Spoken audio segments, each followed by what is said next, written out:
Bonjour à tous, je suis Frédéric Belouze, je suis négociateur CFTC en charge de l'emploi.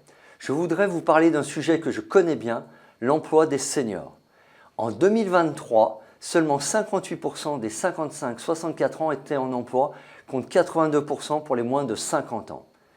Une situation qui a été évidemment aggravée par la réforme des retraites et le décalage de l'âge de départ à 64 ans.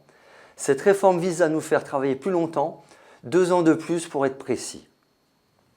Mais dans les faits, travailler plus longtemps, c'est souvent synonyme de plus de temps passé au chômage. Nous voyons le travail comme un levier d'émancipation, comme une manière d'œuvrer au bien commun, d'être utile à la cité. Il nous est donc impensable de voir un pan des salariés se sentir délaissés, mis de côté, et pire encore, laisser naître en eux un sentiment de déclassement. Et c'est encore plus insupportable quand le seul critère qui les met de côté est celui de l'âge.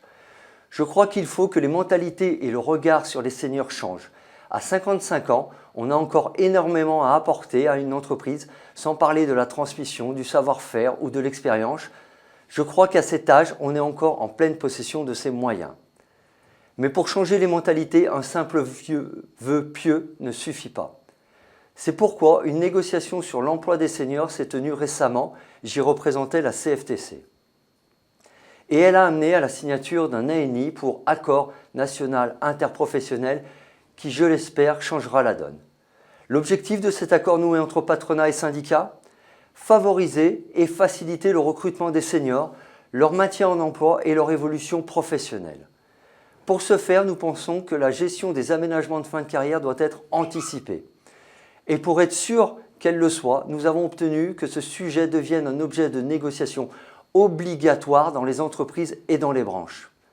Ainsi, les seniors seront évoqués par le prisme de sujets majeurs tels que la formation, l'évolution des carrières, les conditions de travail ou encore la prévention de l'usure et des risques professionnels. Par ailleurs, de nouveaux entretiens renforcés permettront aux salariés, dès leurs 45 ans, d'aborder avec leur employeur leurs envies et aspirations, notamment en termes de formation, afin de suivre les transitions et les évolutions techniques en cours et à venir. L'idée est de permettre à chacun d'être maître de son destin, de ne pas faire des seniors une variable d'ajustement pour les entreprises. Et c'est pour cela que nous étions opposés au principe de CDI senior, incluant des exonérations de cotisations en contrepartie de l'emploi d'un senior. En fin de compte, cela envoyait le message « Offrez-vous un senior low cost ». Il faut rendre les seniors attractifs pour ce qu'ils ont à apporter, leur expérience, leur savoir-faire. Il ne s'agit pas de leur faire une place, mais de leur permettre de prendre leur place.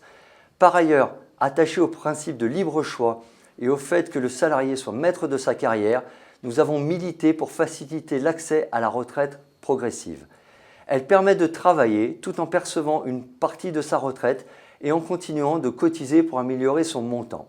Jusqu'ici, le dispositif concernait seulement les plus de 62 ans et dorénavant, il sera ouvert aux plus de 60 ans.